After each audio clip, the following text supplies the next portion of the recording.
I have a store.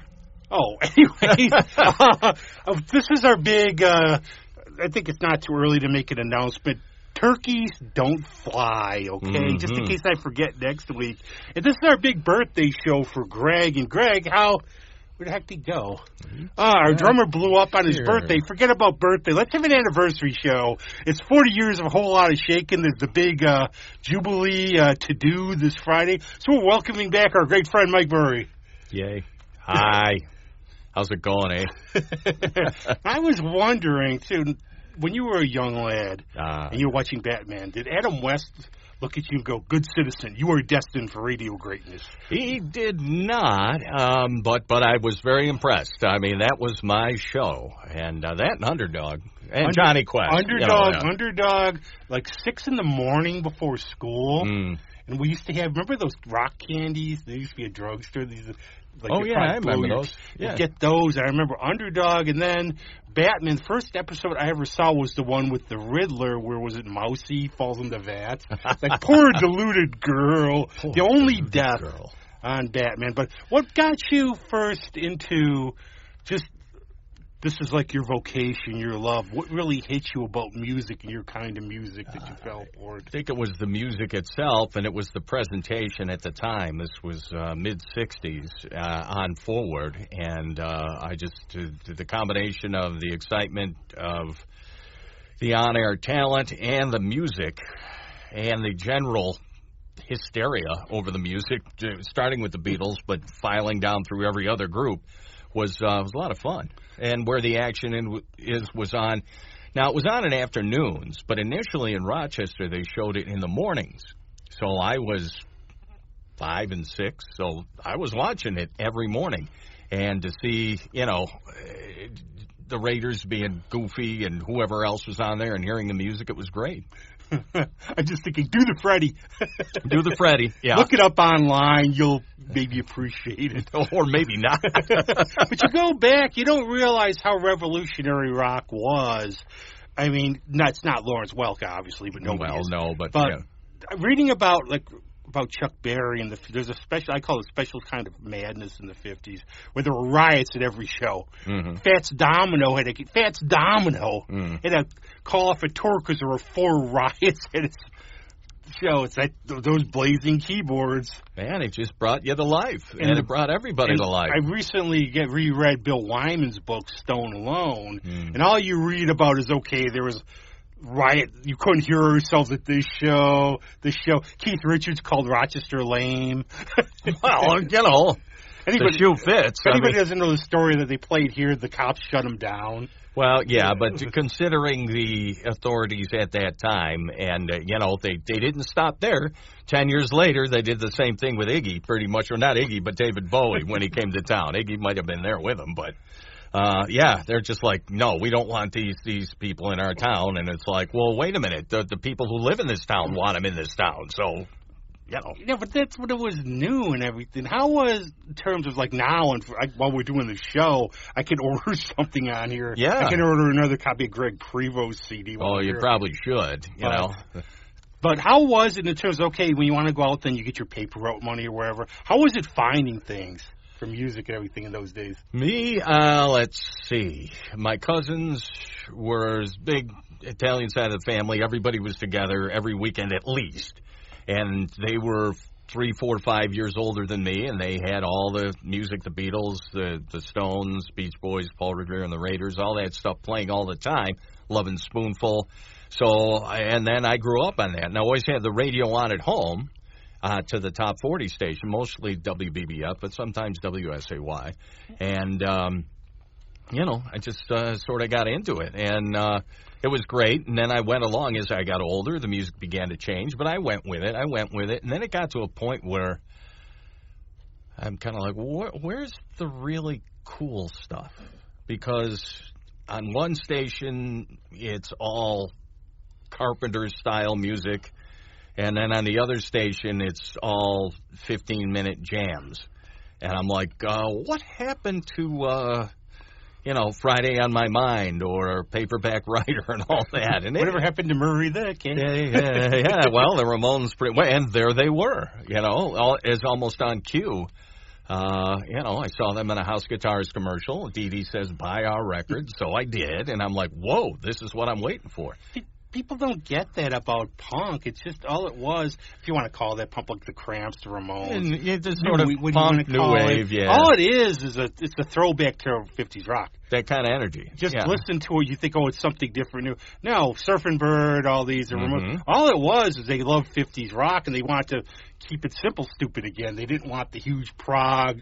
Let's go play 40 minutes of one song. Yeah, and that's what happened when the Ramones played. It was all the well-to-dos from New York and Hollywood went down to see him because they were the big thing. And I don't know if they could figure it out or not, but basically they're doing what was happening before you folks took over. So there's something, too, about early, 70s bubblegum pop where there's this sort of surreal weirdness to it. If you I liked all those songs, like The Night Chicago Died. Yeah, there you go. But The Dumbest Horse in the World, Wildfire.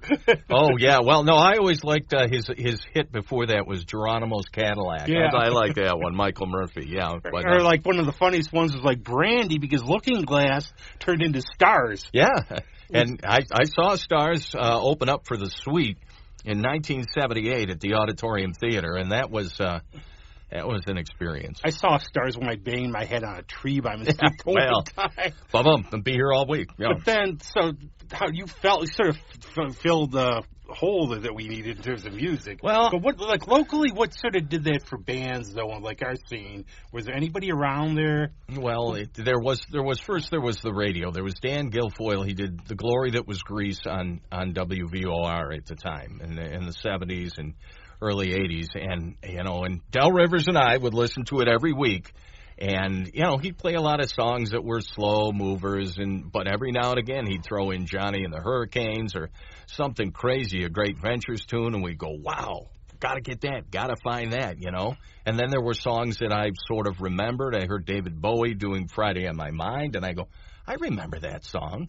Now, all things, it was only 6 years old, but when you're 13, that's forever, So I went that. Now, as far as local bands, yeah. I mean, when I saw New Math, that was it, man. I was like, they opened for the Ramones on July 7th, 1979, and that was it. I was too young, but I heard about them. Yeah.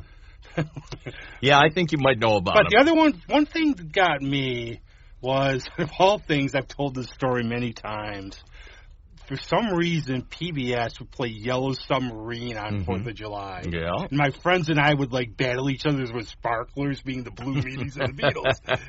Kids don't do that now. No, I remember decals for Yellow Submarine when it came out, and I remember just putting them on the top of the cookie jar, and they stayed there for a long time. I got a hole in me pocket. And I was so naive in the time, I didn't realize those weren't the Beatles' voices. No, well, you don't. I mean, I used to watch the Beatles cartoon every day. I knew it wasn't their voices. I didn't know how bad of an imitation it was of their voices. When I finally bought Yellow Submarine, wait a second, they really sound like them. They go, well, there were a lot of stuff floating around in the 60s. It was the wrong day, but I guess not. No. But I think that's what happens, though, in terms of music, is you find fellow travelers in what you like. Because that's one of the things I've always told the story about. I would meet Todd Kratz because we would end up at every show together. It's like, Bill Kirchen. Hey, it's that guy. Then we start talking. You have that built-in interest. Well, that happened initially at Scorgy. So after I saw New Math, a buddy of mine, Bernsey, he's like, hey, Murray, New Math is playing at Scorgy. I go, what's that? He goes, it's over in Andrews? Still on Andrews. They did not knock the whole thing down. And we're like, okay, we went. And this was early on. There wasn't even the basement entrance. It was actually the bar entrance. You had to go into the basement. And it was such a great night. And from then on, I went to Scorgy's no matter who was playing because I didn't care because it was great. It was different. It was fun. It was live.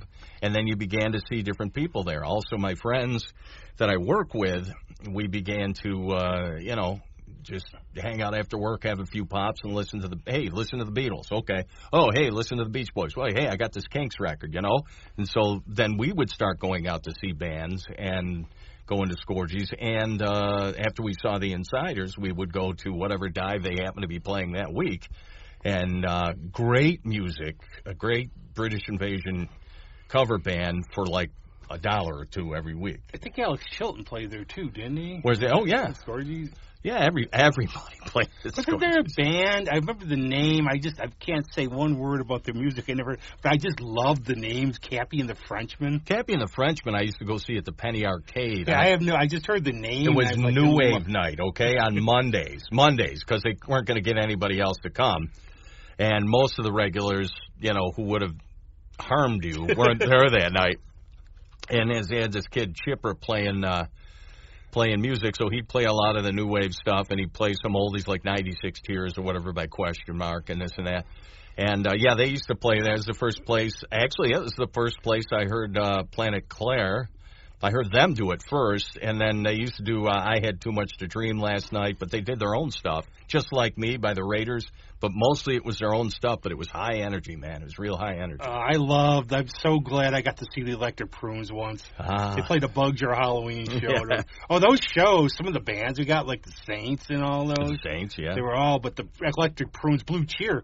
Oh, yeah, well, they were on our show early on. That was the first concert I saw. With my parents in Florida. My mom took me to the state fair. I was like, 10 years old. It was the Electric Prunes playing at some little state county fair. Nice. Yeah. The Electric Prunes. Did you have too much to dream that night, though? Yeah, too much to dream. Get them to the world on time. That's right. The Electric Prunes when you're young. Now, Electric Prunes mean a little different to me in my age. It's a little more important. It's just a regular thing for us, yes. My big other one was Nick Lowe. And I've always said, I called him like sort of a gateway music drug because he was sort of pop in there, but there was more.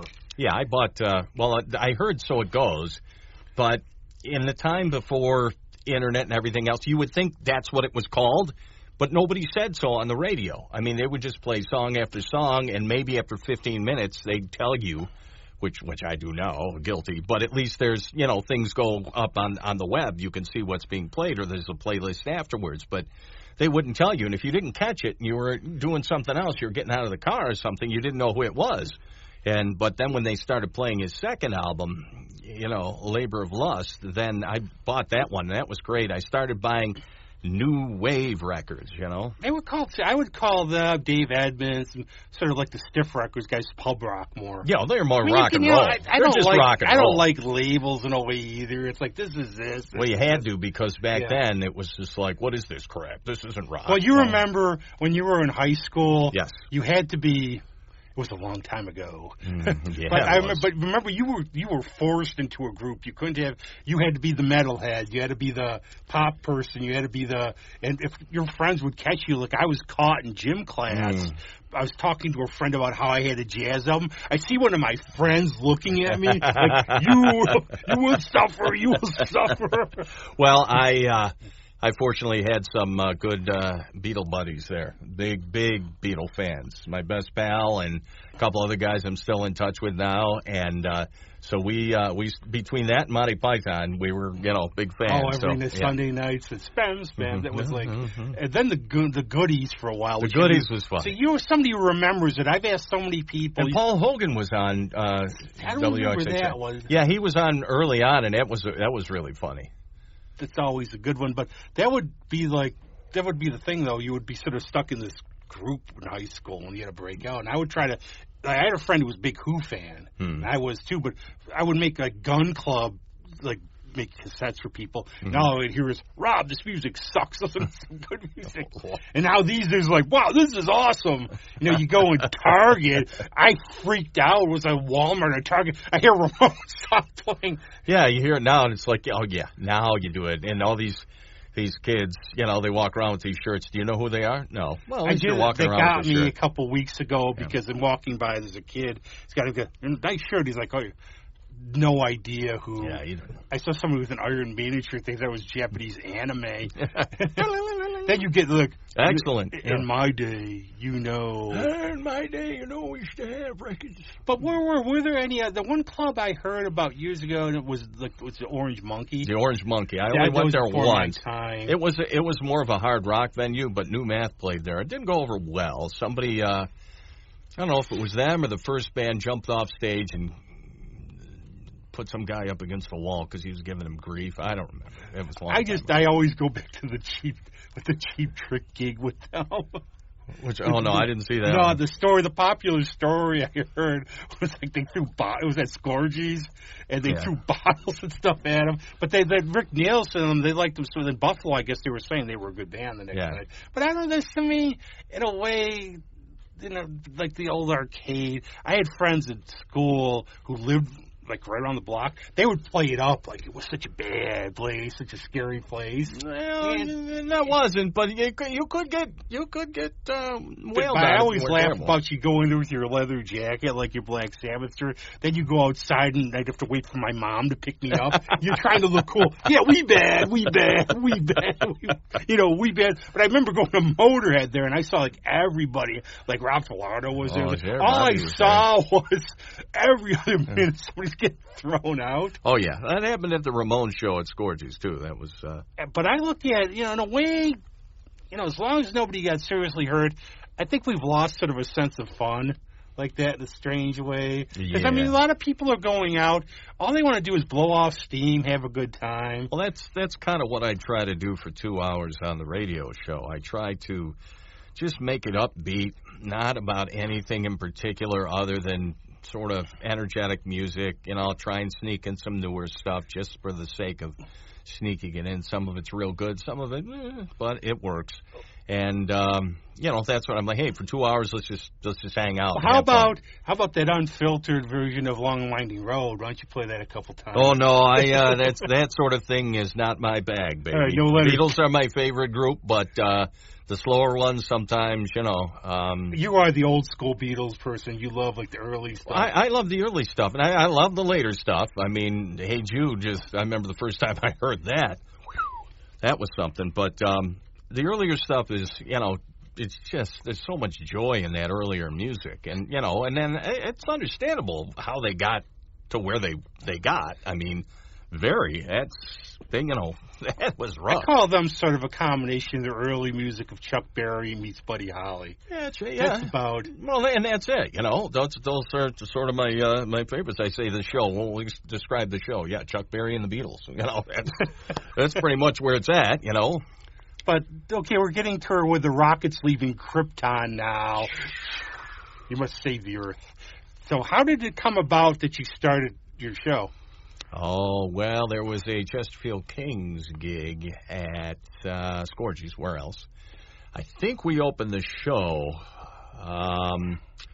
and I got talking to this kid who snuck in, Mick Alber, and talking about records, and I'm like, well, I got this, I got that, I got the other thing. He's like, well, let's do what they used to call in WIGR at the RIT. They would call it the Friday Night Filet, which was 3 hours of an artist or a style of music that you could put there. Anybody could sign up for it. So he's like, let's do it. So we signed up. Now, this is 1984. It was the 20th anniversary of the British invasion. So I brought my records down, and, it really went over well. And Hal Horowitz, who was the program director, said, why don't you guys do a weekly show of psychedelic music? Well, I'm thinking, okay. But I'm thinking, hey, psychedelic. I don't want to get heavy, dope, 10-minute, burnout songs. I mean, that's just not me. Some people it is, not me. And I'm like, okay. But we ended up just playing really 60s rock, 60s garage rock, British Invasion. And then we expanded it a year later to include, we are really going to the wall. We added surf music. And then in 87, I said, let's just open it up. Whatever it is, as long as it rocks, let's play it. And it's been like that ever since. you're hard working though, because you don't realize, like, if you did like the psychedelic or prog, okay, I'm going to do my set list today. Well, we'll have 5 songs on for 2 hours. I think there's like one Rush show during the 70s where they played 5 songs for 2.5 hours. Well, and that was it. If I had turned on, when I was younger, I would turn on FM and it'd be like, what is this, and when's it going to end? Dazed and Confused, 28 minutes. The 70s were the versions of the long. Like, when it's going to... But just, as always, we do go on little tangents here. I was thinking of the British invasion. When we had Jill Richards on here and her brother, they produced all, like, Queen, Bowie, everybody else. We were talking before. I love, besides the music, I just love the names, like Billy Fury, Georgie Fade, Rory Storm. This is Rory Storm and Americans, Yeah, I mean, they should have paid their drummer more. Yardbirds, Manfred Mann, I still love Pretty Flamingo. That's it. I know Pitney did it first, but yeah, but they it's #1 hit for them in the UK. Only made the top 30 here, but it was in the summer of '66. It had too much competition. See, it's so great having an encyclopedia on here, like Greg, huh? So you go and start. How did the first show go? How did you feel? I know it's a long time ago. I was a little nervous. And stuff? A little nervous. We were very, very cautious, and we talked very cautiously and very low key. And that was a song by the Amboy Dukes, and and it did. But after a while, we got this chemistry, Mick and I, and we used to get in actual arguments on the air, and people just turned in for that for a long time. And then, as time went by, in the mid-'90s, Mick left for family reasons, and I said, I'll keep going, and I'm still here. So. I think it's like advice to people doing radio podcasts. What I've just found is you have to do it. All you do is, I'm getting my shit works, you have to get experience. Well, you come on and you start getting the flow. You start getting what works for you. Well, it's just, for example, your friend Hannah over at the Root. She's fantastic. She hasn't had any radio experience, I don't believe, but now she's on every afternoon and she's great. She tells you what's happening. Here's the time. Here's what's coming up. Here's the next song. Boom. And that's it. Yes, and that's all you need to do. I've known Hannah for probably I was trying to think on the way over what's the first band I ever saw her in. It was over 10 years ago, and I was actually giving her advice. So my apologies if one of her shows did not go. I was just saying, just be yourself. That's it. I dig the show. I don't get it's Herculean doing. We might actually go through every show you've done so you can miss the Bills game if you would like. Yeah, well, we'll start from show 1. Actually, and I have to thank Mick for that because I did have season tickets for a long time, and he's like, well, what am I going to play? I'm like, all right, so I would make a cassette of 4 sets, and I would give it to him each week, and then he would play those sets on the air. So, but I think she's doing a really good job. She's doing a great job. During the day, it's 2 to 6, and I can't. Those times, a lot of times, I'll just listen to the car and hear snippets. Yeah, but she's doing a mix. She interviews people, and a good mix too. I mean, it's not all. She really mixes it up. I've heard some stuff on there that has surprised me. And I can sort of predict what she likes. Well, but then there's a lot of other stuff. And if you haven't seen it, go see her Candy gig because it's really she does sort of old school country music, and it's really fun. Our country, right? Okay, just sure. Maybe Canadian country. I don't know. I was watching the Blues Brothers last night, so Gordon Lightfoot or whatever. You're one of those others, and I think she's, she'll be good. It's good to get some new blood in there. Amen. I mean, I don't know how I would be. It's like, you have a show, go play your music. Yeah, you'd be fine. It's the music. Maybe not. So a little bit about what was when you started in 1984. Big Brother didn't bother your set, obviously. What was like sort of the feel of the scene around here in 1984? Well, I think it was pretty good because still we weren't on just, okay, whatever's rock and roll. Things were still segmented, so there was this 60s revival thing going on, and some of it was very lame, and some of it was really cool from people who just wanted to carry on that vibe, which Chesterfield Kings foremost, but the Insiders. You had the Projectiles, the Fadeaways. I was in several short-lived groups that were doing the same thing, So Cousin Al and the Relatives doing the surf thing and some garage rock and, a whole bunch of others. And so the scene actually was pretty good. the swing set with that Judd Williams guy. I mean, he was around here. So it was actually pretty good as far as people getting out and getting together, and they all sort of gathered around us for at first 1 hour, then 2. Then I think we jumped to 4. Or maybe it was 3 first and then 4, and then they knocked me back down to 2. See, that's to be like a marathon. It was. If I love something, you ever get that point where you're listening, you dig the music, and you're like traveling or something, you listen, and you go, okay, I love it, but it's just... I've had enough. So some people would tune in and out, and some people would check in for an hour and leave. But it gave me the opportunity to really stretch things out, you know, and I do it more now only because I have 2 hours, but I would like to gradually move into a sound, a vibe, as opposed to, you know, like playing Jack Jones' Wives and Lovers and then going into like Summertime Blues by Blue Cheer. I'm not, you know, I don't want to do that. Played one yesterday. It was a Stones song near the end. I think that was pretty long. Well, it's pretty long because... but I noticed that I'm like, wait a second, it's Mike's show, not Litvack's show. Well, I had to pre-record yesterday's show, so I thought, well, you know what? I ain't got a lot of time, so let's throw this one on. That traditionally, for me, was if nature calls, that's normally you'd put on the Stones Going Home. But, yeah, I had to put together a show pretty quick. And it was good. It's just I was surprised it was long. It was just long. Yeah, I usually stay away from that stuff just so I can put in more stuff on the show. Because what I do is I listen to Steve Litvack's Rock and Roll Rumble, the great Steve Litvack, our good friend, the Baron. The Baron! Then after that, I go for my walk, get refreshed, come back, and I had to figure out... listen to that hillbilly music that I play. Yeah, that was always the thing with my dad. I would play...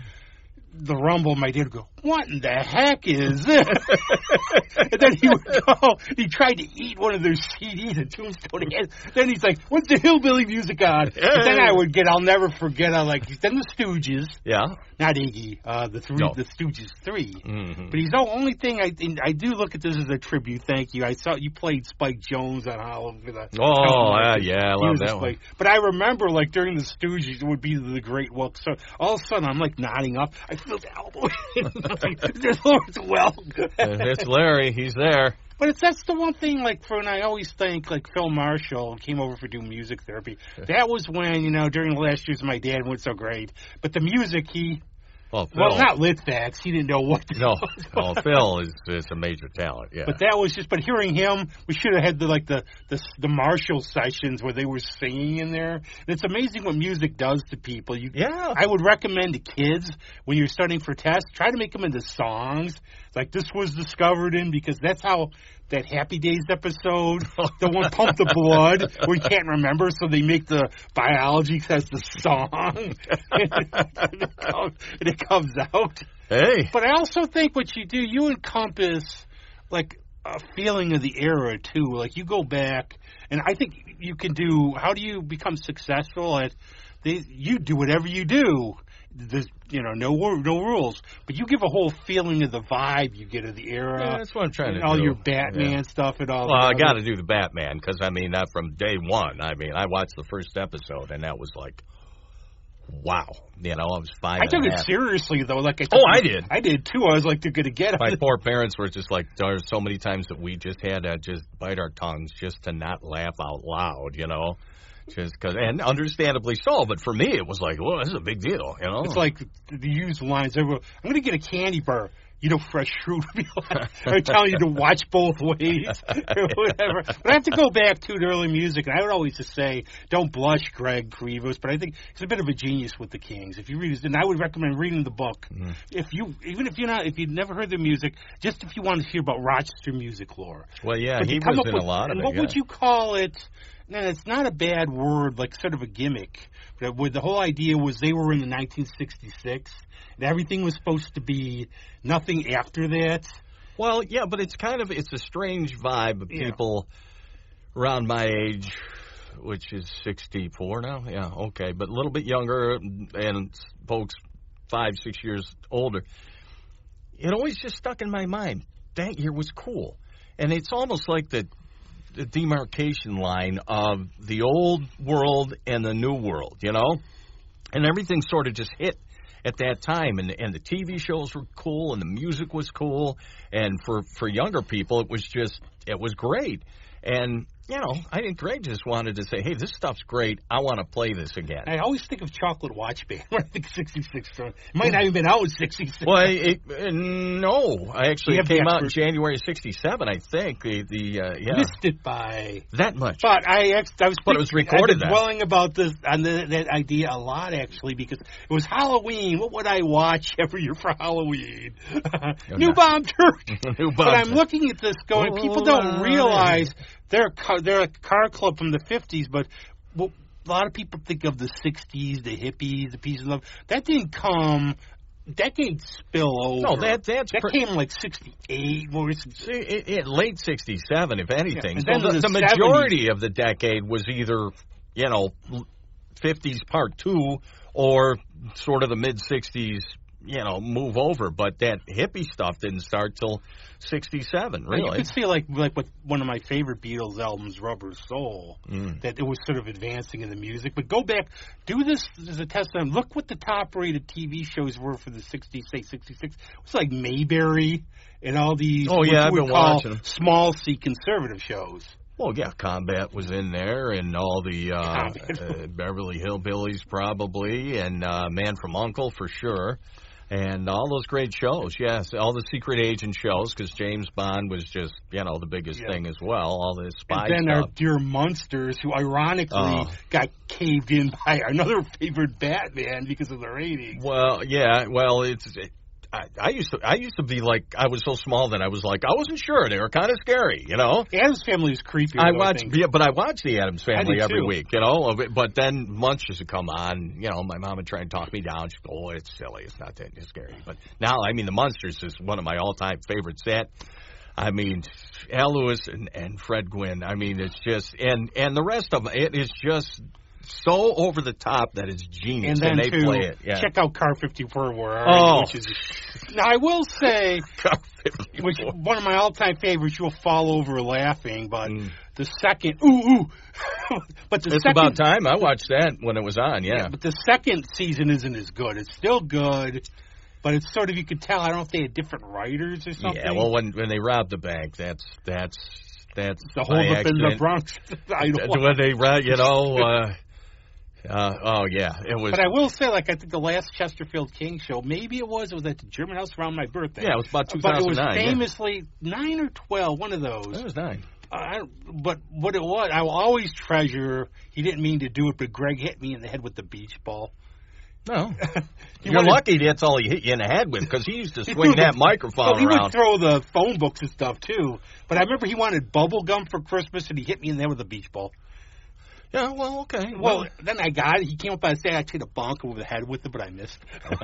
Those were good times, though. Oh, yeah. He'd break a lot of things. Those shows also were great for humor. I thought this is great rock and roll, and it's some of the funniest stuff I've ever seen. It's hysterical. It was like the Three Stooges on stage a lot of times, just with some of the stuff he'd do, and Rick Kona was a real wise guy. He'd throw in these cracks all the time, and it was just really funny. Maybe that's the idea, though. We've been talking, this has become a theme this year on the podcast and the carnival here, that I want to see music, but you want to go see a show and have fun, too.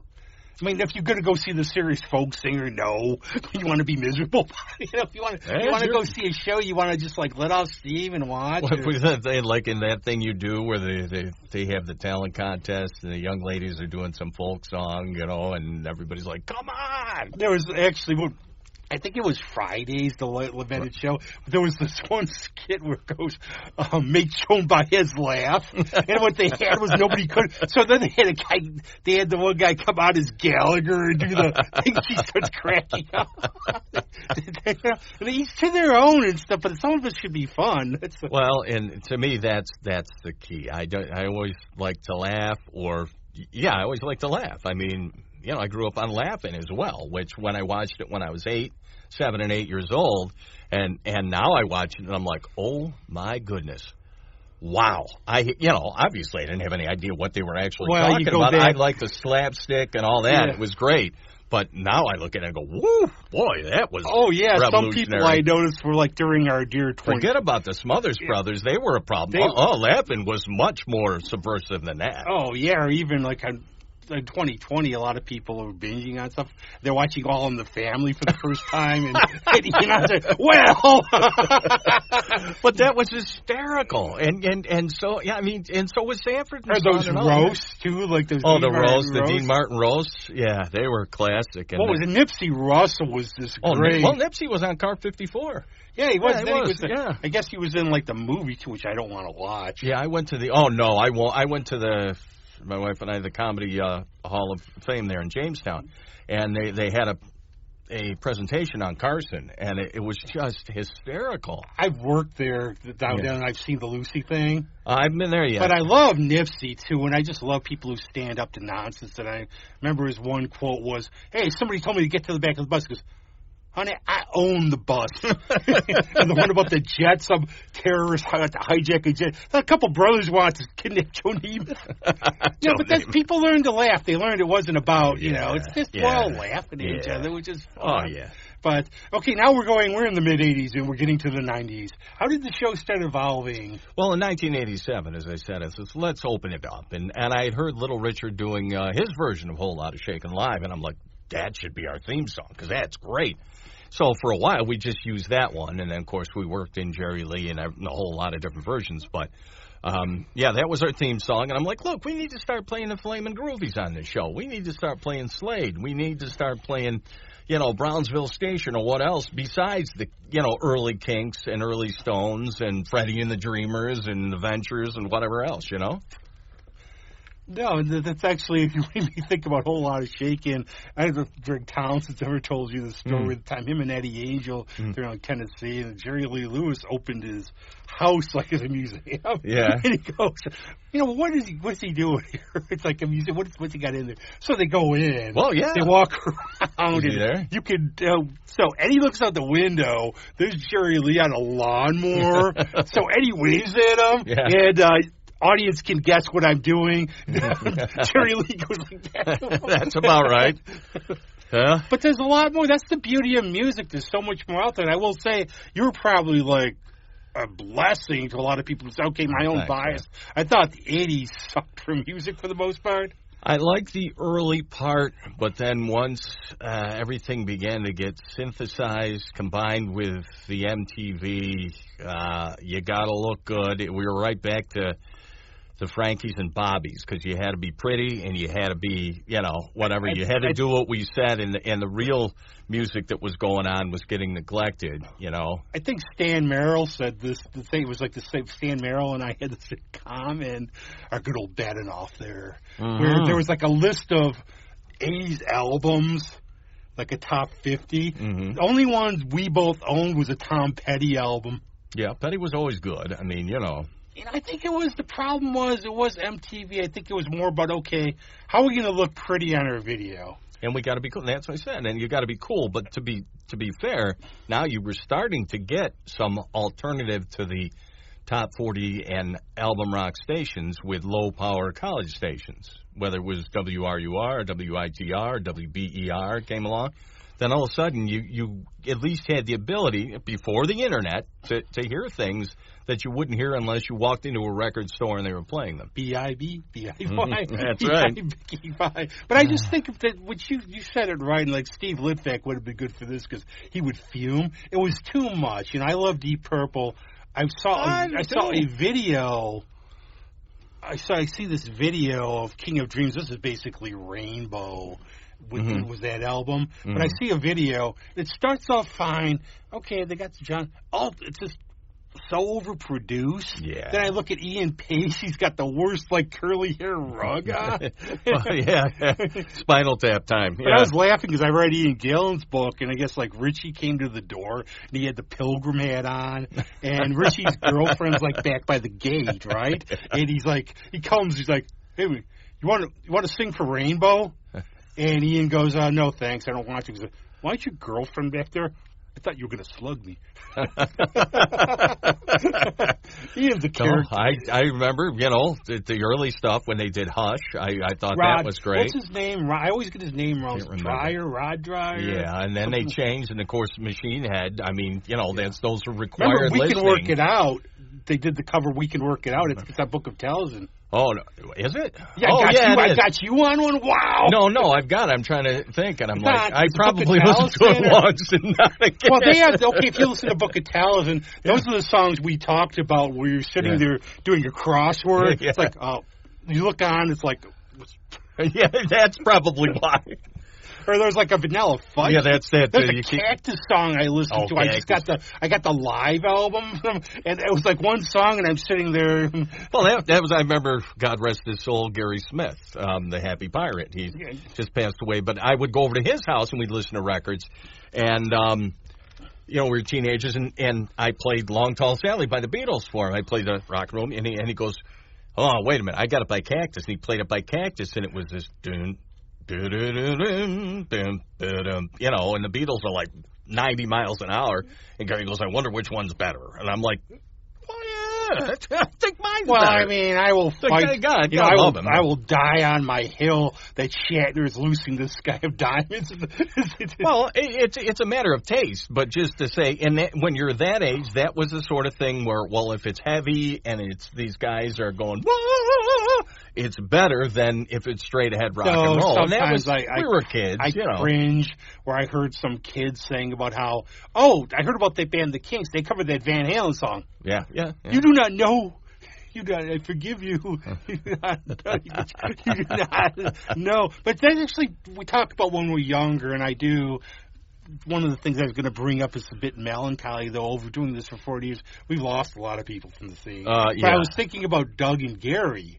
And I remember when Gary passed, and I'm thinking when I was like sort of a kid, they would have the ads on all the time, right? Yeah. And I think they were together for 2 years. And it seemed like they were together for like forever. They were everything. I mean, they played for the president. They played everywhere. But I remember that 2 years only, I think. Yeah, they lived down the street from him. Yeah, so I knew. I thought they were around. It's like when we used to watch. Well, Gary kept going for a long time. Of course, you still have the Pirate Toy Fund going on there in the holidays. But it's like watching. Good. Like I've been getting. The complete cartoons, various cartoons, like Wacky Races. But you look and go, wow, these were on forever. And then you look, wait a second, there's like 16.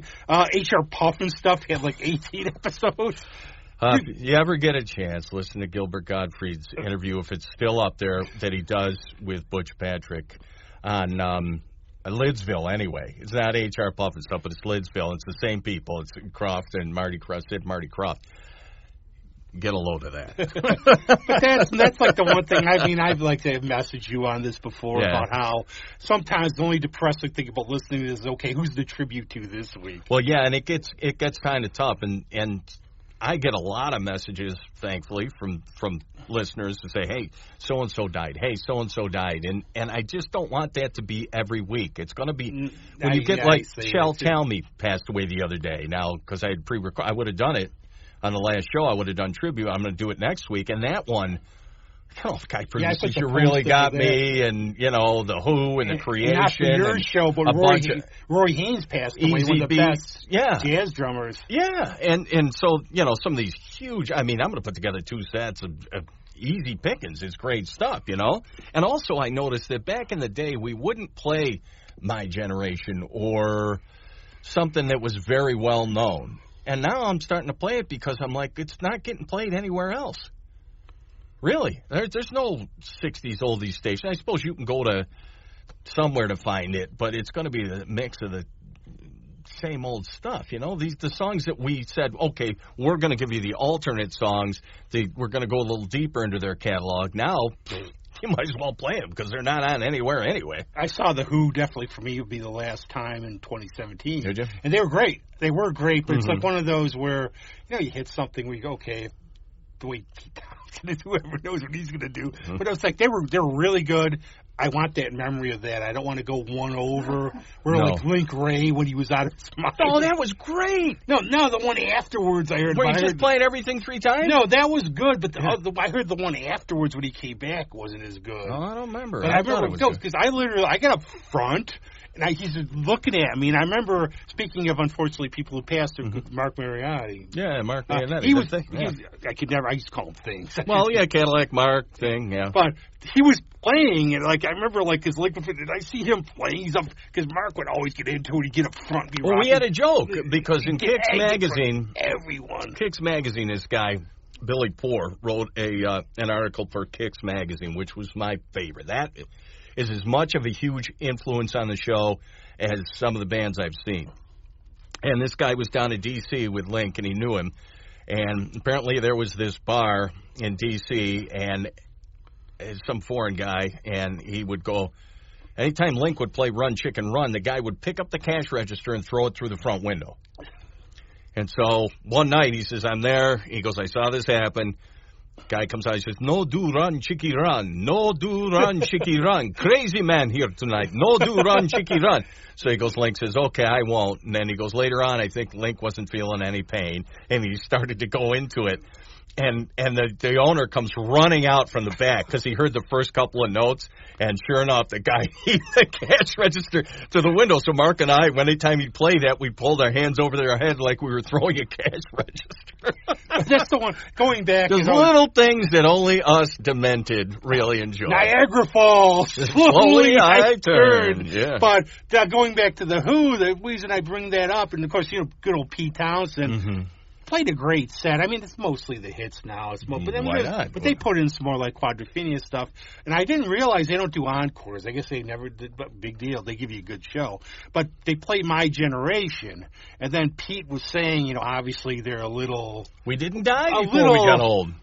Old in the tooth, and they're saying, well, okay, this is the reason we're playing it. It's like, just play it. It's a good song. Don't have to explain it to me, Pete. We're good. Yeah. But that's I would say my top 3 guitar players were Scotty Moore, Link, and Dick Dale. And I used to refer to Link Ray as the guy who didn't get me almost beaten up at the House of Guitars. Oh, yeah. Because that's the story always about Dick Dale, where he shows up for a signing. And you guys were shooting the ball. I have a copy of Mojo, and I'm second in line. He sees the Mojo. He's kind of, I was like, if you want it, just, I don't, but he's like, by the time we were besties, I see people waiting behind, and I'm walking out to the party. Yeah, be careful. That was kind of like that when I met Sam the Sham at one of those oldies shows in between sets. They came out and did autographs, and I'm talking to Sam about, oh man, I like that blues song. You did this, that, and the other thing, and my wife said that the women behind me in line were giving me death glares because we were just shooting a ball, and I had to find. We both know some sort of names, but a couple names I know. I know when they do the signing album or something. You realize you get the thing. You make signing. Say a couple things. There's a lot of people behind you. Don't just, No, you have to be cognizant of other people in line. When John Waters came here, there was some kid. Oh, it was great. Jen Marks and I, huge fans. He did this show at Hochstein, it's John Waters Christmas. Yeah. But I don't know. I don't want to know what he was doing backstage. Oh, no, you don't. But he came out to sign. So I just wanted to talk. I wanted to tell him the story, but when I lived in Maryland, I lived in Alexandria, but the Towson Rats. Because I remember walking down, by Maryland, something ran through my legs, and I'm like, well, that's a big cat. Oh, it's not a cat. Then my idiot friend threw a bottle at it, gets up and turns it, run away. I'm talking to John Waters about it. Just a couple of small talk. There's somebody in front. He's a new filmmaker, wants to work with them. And you get, I guess McCartney. Give him a card. McCartney hates selfies, which I get. I hate them too. But I guess what he'll do, he'll like to talk to you. If you got time. But what he'll do is sort of do this with his elbow when it's time to go to somebody. But if you meet Paul McCartney, it's okay, if you talk to Paul McCartney for a couple minutes. I got nothing to say. I do. You know what I wanted to ask him? Paul, if you want to be on the show, you want to guest host it? Yeah, there you go. Get rid of Greg. Well, I want to ask him, what it was growing up in the 50s, how did you find the music, in England? Because I read about how in the day, Page, Mick and Keith, they might not have been the Stones if they didn't have was it Mick who had the blues album on the Keith was going to rob it from him? Yeah, Chuck Berry album. Yeah, Chuck Berry album, Muddy Waters. But how you would have to go, somebody would have to find him. They'd all listen to him. Well, yeah, Mick, he would order records directly from Chess. to England. So he must have had a few bucks. So they weren't the poor boys. No, they weren't. They were. No, the Beatles were the. They were posh, but you heard Lemmy's thing on there. It's the irony of the Stones and the Beatles. Beatles were tough sons of guns. But that's the funny part. But I guess Keith, and I do recommend. Keith is a tough nut too. Keith's book Life is that really is great. Good. Yeah. Even if you want his recipe for bangers and mash, which is awesome. But I like how he talks about Muddy Waters is making extra money painting in the chess studio. Yeah, he came in and they're like he's working. But I love the point where he's talking about the chords and how you couldn't figure out how to play them, which is cool. Yeah, well, but I do have to do a shout out to Greg Townsend for lying to me because I read Nick Lowe's book. Oh, come on, Greg. Then I go to him, Greg, I got a book on Nick Lowe. Are you in it at all? Like, no, I haven't heard of it. There's a couple pages. Oh, on Townsend? He had that smirk, though. Well, yeah, he did. I saw them in Cleveland a few years ago, and boy, he did the lead to one of Nick Slower's songs. I don't know what it is, but Greg's lead was absolutely beautiful. It was They perfect. really shook the foundations of Rochester. I think they're like one of the keystone bands of music. Oh, I don't know. And I tried to get this verified because I actually ended up, it's like how things go. I remember seeing them. I saw the Kinks at U of R, UK Jive. Mm-hmm. Then my good friend David Cuesta, we went to Jazzberries and the High Rise they were playing. I swear the Skeletons played with them. But, I asked Mark Bradley, and he's like, I know you're not lying about it. I just don't remember. Probably not. One of my drunk friends, so maybe I'll tell you the name of afterwards, went to pour from the pitcher beer, poured it, Bass Ale right in my lap. Well, not drinking there. No. But what comes around, this was, I think, 2019, Ben Morey and Katie Preston, Katie Morey, and great people. They do a lot for music here. They really try to help the underprivileged kids with their school. They had a thing at the Bop Shop, like a holiday, and Greg played part of it. So I'm telling Ben Morey the story. I love to bring it up back in my day. Because that's the first time I saw Greg. It was like circa 1990. There's a woman there. It was the owner of the Susan? Jazzberries. Susan Plunkett. Yeah, and what she said was that was the first show at that location. Because was it in Henrietta or somewhere? No, it was on Monroe Avenue, Jazzberries. Monroe Avenue, okay. There was just too much. It was too close to houses. She always wanted the bands to keep it down. Well, when she had rock bands in there, that didn't happen. Did they Motorhead? They keep it down? No, but there was, the fadeaways would play there and projectiles would play there and get loud. So she moved over to East Avenue. There was a bar there, sort of a top 40 bar there at the time, and I guess they went out of business. Susan went into that, and that was Jazzberries until the state took it over and put the courthouse there. So now we're into the 1990s, the era of sort of grunge because they made that term up, watch hype. But we're into the 1990s going into this decade. What are the challenges? How does the show change? The 90s were great because you had, because of Pulp Fiction, you had this huge surf music instrumental revival. So there were a ton of bands putting good stuff out on surf music. Then you had the Kaisers and the Neanderthals, and Little Straight Jackets part of it, and a bunch of bands like that doing this crude sort of just straight ahead rock and roll along with the instrumentals. So the 90s, there was actually a lot of great stuff. And then it comes and goes, mostly a lot of stuff from Europe. I get a lot of stuff from Europe because they're really into that, especially Spain is nuts over good music. And, so there's always plenty of, but yeah, like I said, it's far in between where there's some really good stuff. There is, but you got to weed it out. You always do like that. I remember a little toss-back credit in terms of clubs we don't think about back in the day, or the Dinosaur Barbecue. We'd have like the Slow Straight Jackets Christmas parties. Yeah, I remember. A lot of like really good. I remember Grimy telling me like we were the only ones there. Samantha Fish, who look her up now. She's playing there. It's like us two. Yeah. High Risers played there a lot. Local bands. So they're like sort of an underappreciated music destination in the day. Sure. I mean, we opened for the Hoodoo Gurus at Scorgies, and it was a Thursday night. There was nobody there, but we did some Trog songs, and Faulkner's like, "You guys are great." It's like, "Thanks, Dave." One time I saw the Fertility Wright brothers at the Bug Jar, and I remember you did a "Come As You Are" by Nirvana though with the thing. Oh well, that was in the Abyss. Remember that? Yeah. I think that was the Abyss. But okay, my girlfriend at the time, she had a headache, but it was before before you went on. Cousin Al played on that show, I think, too. This was a bit ago. Well, there was one where we did at the Bug Jar. I think that was sort of a reunion show. That was the one, I think. There's one outdoors and there was one indoors, I think, which was the last one. So that had to be about 2004. And, it was fun, Yeah. It was good, loud and fun. And it wasn't your fault. She had the headache before she came to the show. She would have had one afterwards, man, let me tell you. Yeah, but it was Cousin Al, I think, who opened, maybe. Okay, yeah. Something. Those are back in the day when every other band was a Rob Filardo band. Well, yeah. The good old days. Bobby Filardo, the king of rock and roll here in Rochester. That's right. So then moving on, it's just pretty much you found stability where you are now, sort of. Yeah. I mean, and I'm sort of the new kid on the block. I've been at WRUR since 2010. But, I mean, Scott and Doug on Friday nights, they've been there for 41 years. Right? So, Good old Dougie Curry. Yeah. I bought my car from him. From Doug? Yeah. Great guy. He likes Zap Comics. Tell him that if you see him. He was telling me, Doug the other night was telling me, and he told me before about the DJs in New York City in the 50s and all that great stuff. But, yeah, Scott Wallace and Doug, and then Scott Regan just put in 20 years. So, that's nice to be able to have that kind of continuity.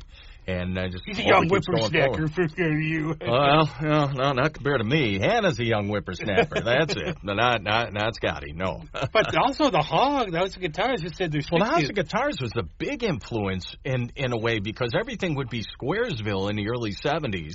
I mean, if I had to hear Fire and Rain one more time, and then that night I'd be watching In Concert or something, and House of Guitars commercials would come on, and I'm like, whoa. And I mean, you're like 12, 13 years old. You're like, this is great. What the heck is this? Oh, the classic Professor Irwin Corwin. Yeah, Mr. Tomato. There's a little room in the back where you can go and relieve yourself. Yeah. But what I would do, they were a bad influence because what I would do, I would skip my last class. I went to Mooney.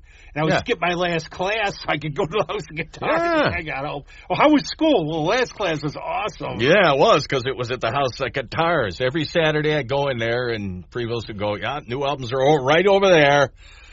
Greg would tell me where everything was. It was amazing. He would know, somehow. Well, he ordered a lot of it, a lot of the great stuff. He's like, get this in, because he had contacts, still does. And, he would get that great stuff in. That was like the shout-out to whoever the guy was at Worldwide News for years. I think his name was Billy. But you would go there, and you go to the one place, there's he would know everything. He knew where your stuff was. Well, Friday night, we've got, now this is the 22nd of November. Yeah, by the way, here we go, the 40th anniversary. 40th anniversary show. We're working these. We had one back in the summer.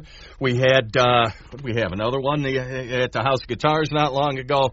And now we're going to have an actual concerto from 7 to 11 p.m. So that's not bad. It's an all-ages show. If you're young, you're not falling apart like me, but I will get Well, I'm falling apart, and I got to stay. So, and I want to stay. But that being said, True Believers are going to open the show. What are they like? Just explain a little about for those True Believers were... They're not Stan Lee, are they?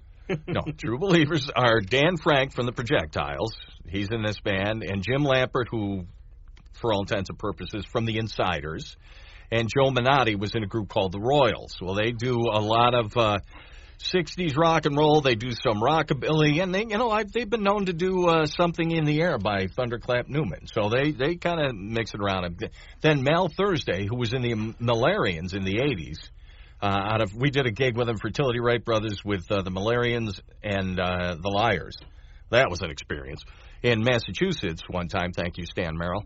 And... Mal's coming up from Austin, Texas, to do a set. Now, I don't know if he's bringing his own backing band or the True Believers are going to back him. Either way, it's great stuff. You want Mal Thursday, you can check them out online. Good stuff.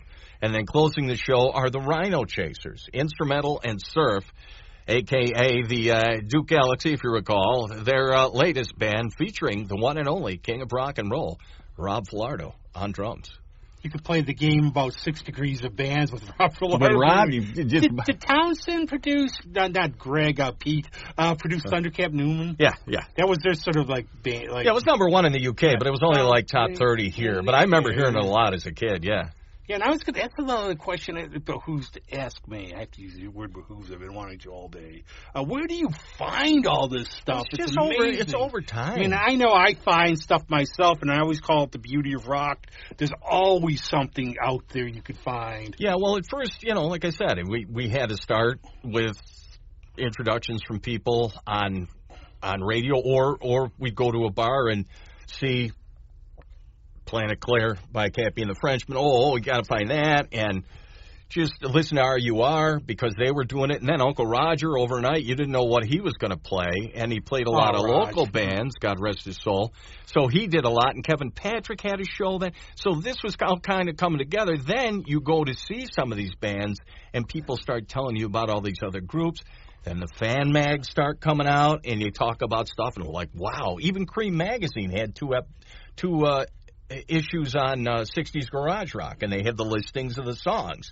And it's like, wow. So I had to check them off, if I could find them. And there were things I was always looking for. And, you just meet more people, and they've got this, and you've got that. And, it goes on from there. For me, too, was like the Bug Jar was a place where, like, some of the bands Bobby would get. Yeah. Like, wow, these are... Bobby. Whoever does it, I don't know. Well, no, but Bobby was great, yeah. He's great. I have no idea the inner workings of the band. No, we don't. But there were, like the... what the hell was it? It sucks getting old. The instrumental band, they would... I don't remember. But anyway, there were a lot of great bands. Surfer Jets played there. Surfer Jets played there, and, A lot of bands. And the other one, too, is Call Out to Danny and Abilene in terms of, like, bands he gets. Oh, Danny's booking everybody. And I know he does a good mix of the youths around here, the older talent, and... different styles of music, yeah. And okay, play your Grateful Dead stuff. I don't have to go. Well, whatever. I mean, man has a business. People like it. He knows. He'll know the joke. It's like when my friend Michaela plays it. She does her 2 sets. Yeah. Okay, when she does her music, I'm there. Second set, well, see you later. That's all you can do, But you could do them. You could play 2 songs and be done in 2 hours. Well, no, I'm going to try and put together a soundtrack over the din over there because I don't have turntables anymore. I mean, I have a turntable at home, but I don't have the DJ set up or anything like that. So I'm not slinging records, but there will be music on in the background. There's 3 bands, 7 to 11, and it's an all-ages show. You're not going to play music while they're playing, though, are you? Well, it depends on how crappy they sound. No, I won't. They're all they're great bands. I will say, it'll be in between. One of my big things and my little peeves is... What's that? Parking's pretty good there. I am like that about parking. I'm like that too, but they've opened it up a little bit. It's good. No, I don't complain. I always find a spot. So there are places to park. Yeah. So you have to understand me. You know by now that's something about me for parking. But that's Friday night, November 22nd. You aren't going to be dropping any turkeys from the top of the building. No, Carlson and Tarlek aren't going to be anywhere around there. Would that Lonnie Anderson were, but no.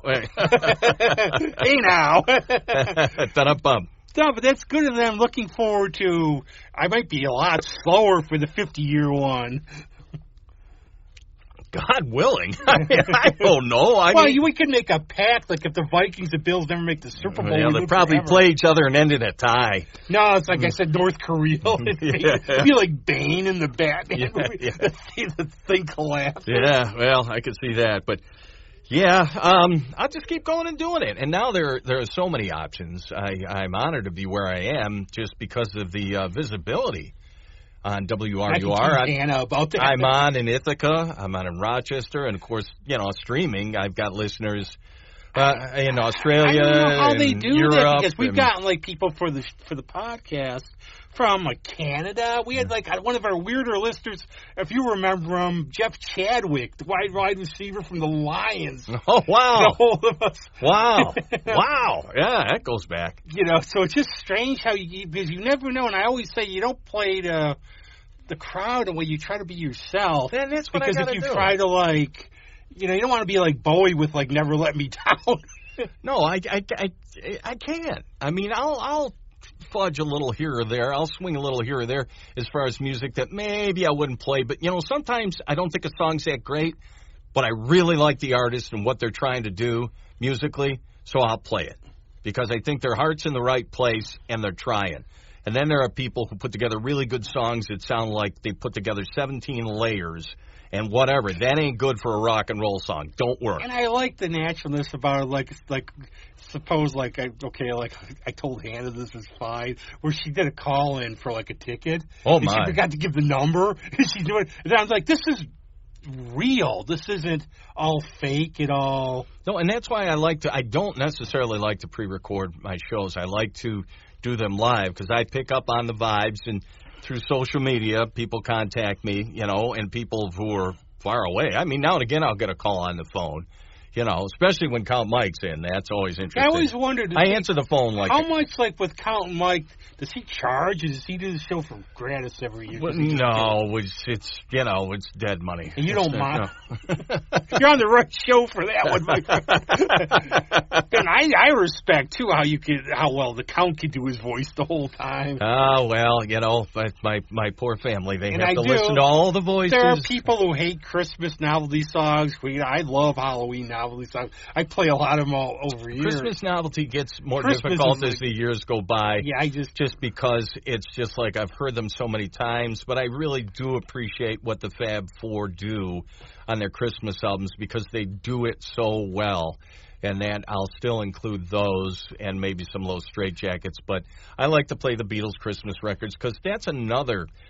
Those things are so stupid and so funny. Well, Three Stooges Christmas album too. There you go.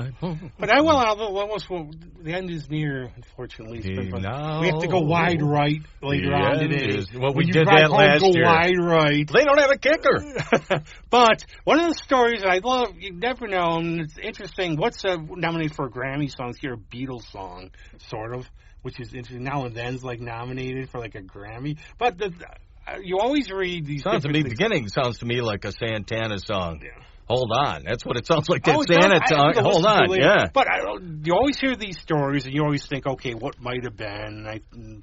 I was just reading a story where it was the president of the Brazilian chapter of the Beatles fan club. Yeah. He ran into John Lennon on October, 10th, 11th in 1980. He's talking to John. John was saying it's right after Johnny's 40th birthday. He's going. You've been listening to A Hard Day's Night for a couple of days straight. Yeah. And what he said to him was, now you can't take any of these things. Yeah. He said that, okay, after this, I'm going to do Milk and Honey really fast. Then I'm going to see what George, Ringo, and Paul are up to. Yeah, no, he said he wanted to record with Paul again anyway.